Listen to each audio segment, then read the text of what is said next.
Hello everyone, welcome back to Nabiha's educational vlog. Before I start today's video, make sure to subscribe, like and share my channel. So in today's video, I'm going to be showing you all how to use the credits animation in PowerPoint.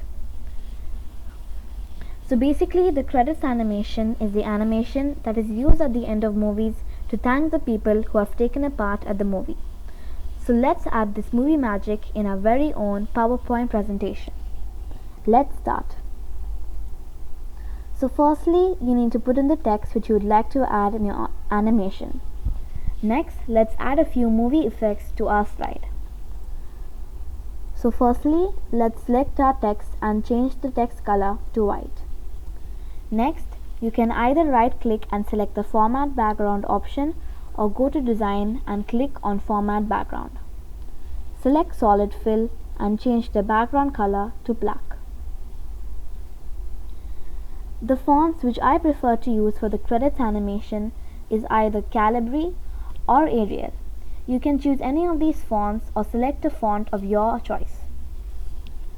Next, click on your font, click on Home and select the center option. Next, go to Animations and click on Add Animation. Select More Entrance Effects. Scroll down and go to the Exciting area and select the Credits option. Next, click on OK. To view your animation, you'll have to go to Slideshow. And voila! You have your very own movie magic in PowerPoint. Make sure to like, share and subscribe to my channel. And stay tuned for more awesome videos. Thank you.